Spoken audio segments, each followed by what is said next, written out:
like tonight. Oh my God. So last video I made McCall's 7816, which is a pair of sweatpants. I made them in this fabric right here, which is a sweatshirt. I actually have the pants on now, but instead of making them straight leg like they are on the pattern, I made them barrel leg. So I love that about these pants. So I had enough fabric left over to make a top, which is what this is right here. This is Simplicity 8315. It's an older pattern, and it's one of those patterns that you can kind of hack. So I made the view with the low or the scoop back. So they have options where you could do a scoop back or you could do like a regular back. The pattern for the top only has 4 pattern pieces. It's just a sleeve, neckband, and the front and the back. I didn't have enough fabric to make the sleeves in the sweatshirt fabric, so I used a woven fabric for the sleeves, and it's kind of like a denim a little bit. So in order to get the woven fabric to fit into the sleeve hole opening for this sweatshirt pattern, or this knit pattern I should say, I just widened the side seams on the pattern. So I widened them about 3/8 of an inch on each side, and then I just sewed them together. I did do a muslin first to test it out, and then once it fit into the armhole, I sewed it on, and this is the finished result.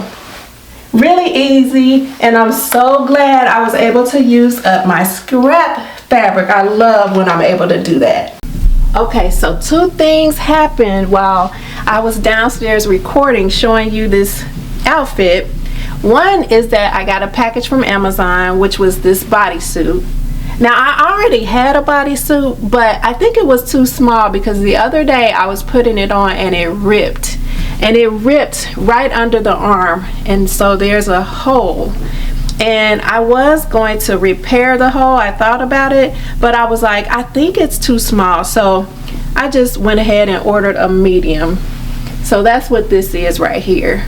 So I'm happy to have this because I love bodysuits. They're like a staple for me.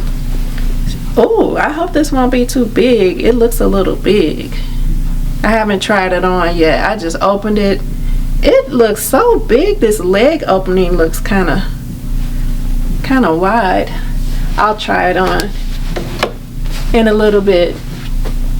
The other thing that happened is my husband's friend from high school called him and said that he will be in town tonight.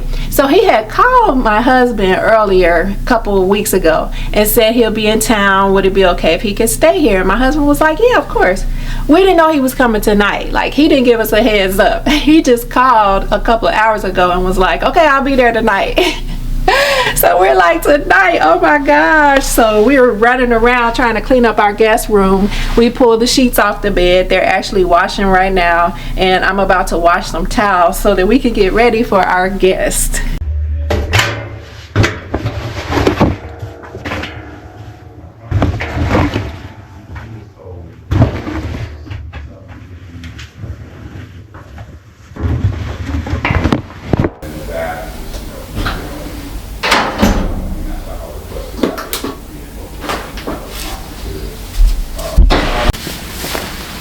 Okay, trying on the bodysuit. Let me go over here and snap it up. Okay. Oh, it is loose. Oh my goodness. I don't know if you can see it. It is not snug. Look at that. It's not snug around here at all. Oh man. But I can still wear it. I like the way it fits up here at the top. It's okay up here. It's just not very...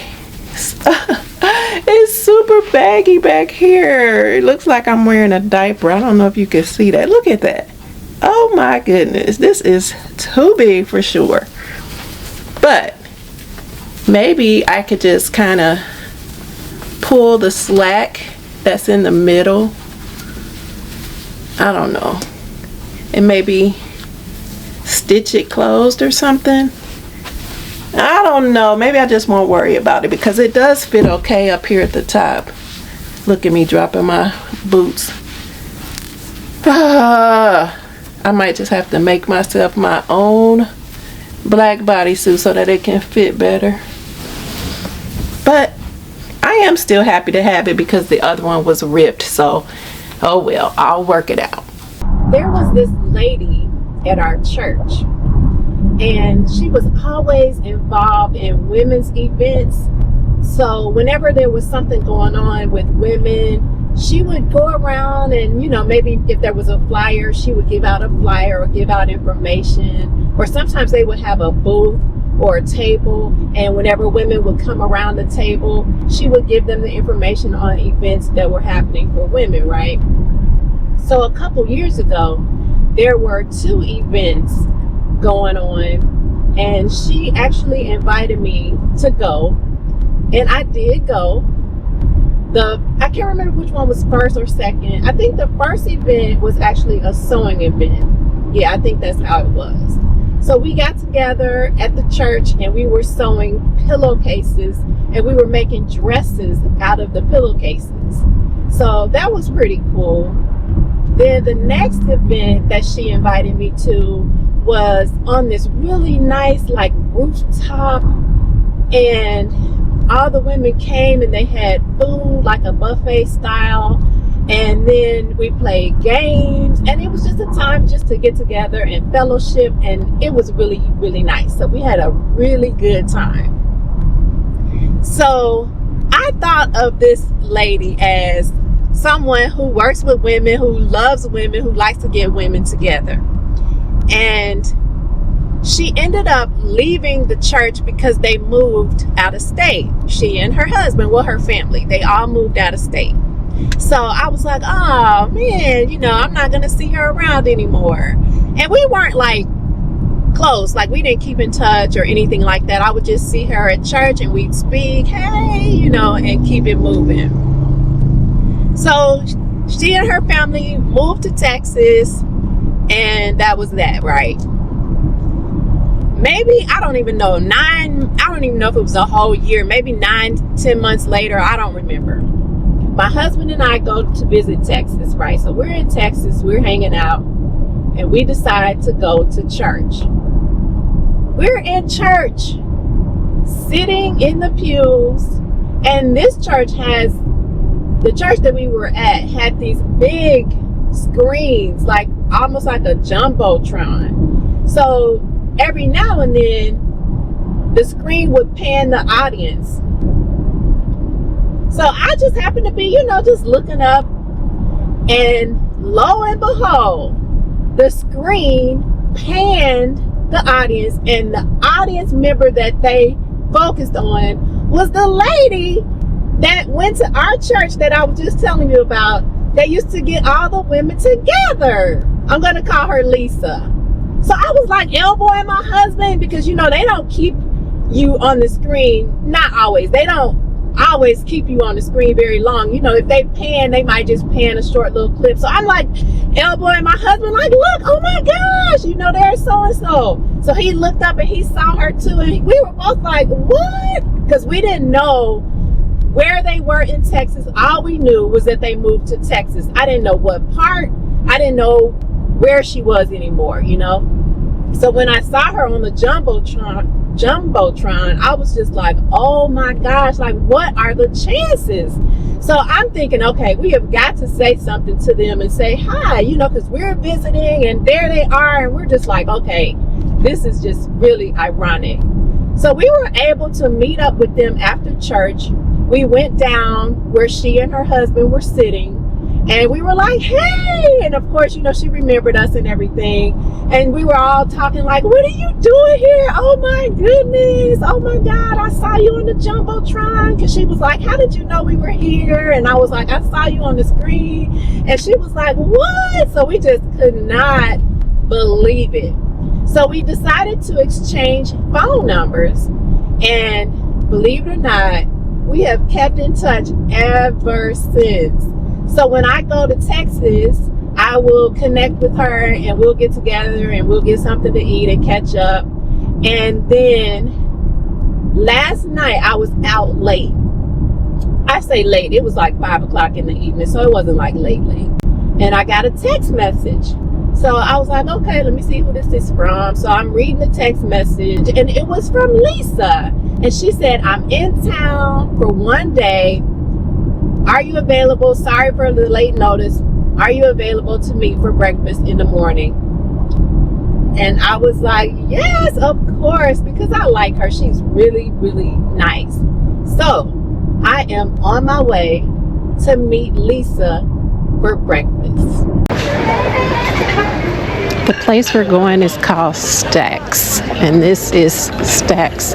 I'm here early, so I'm going to see if I can get a menu and see if they have on the menu what I think they have, because I looked online. I'm going to make sure they still have it.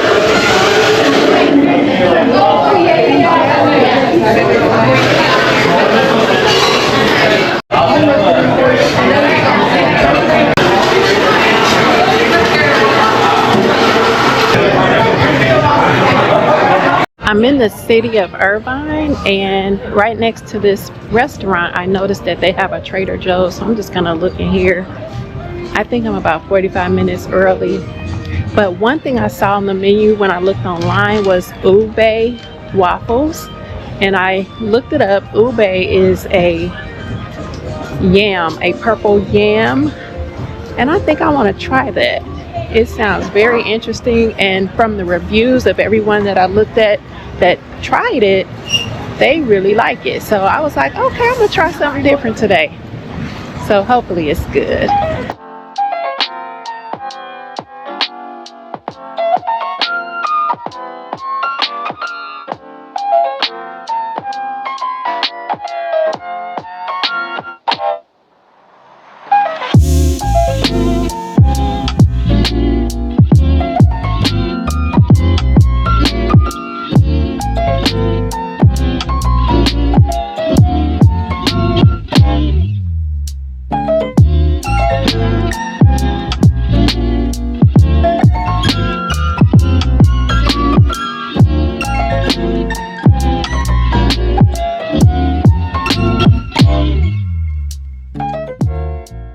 Trader Joe's had some Ube shortbread cookies. I think at one time they even had the Ube pancake mix.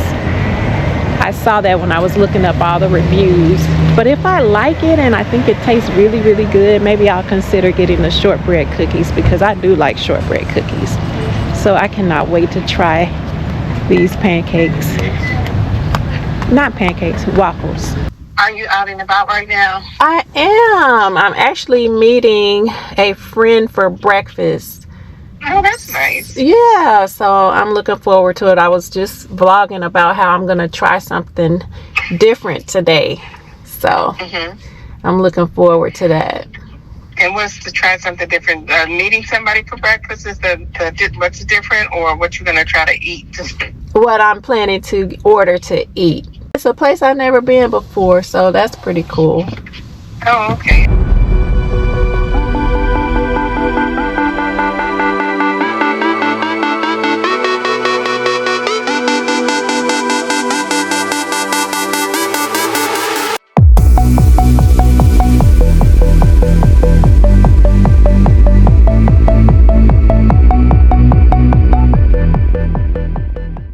Is that Ube?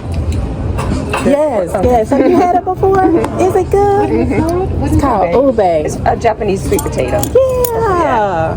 And it's purple in the middle. Purple, the purple in the middle. Uh-huh.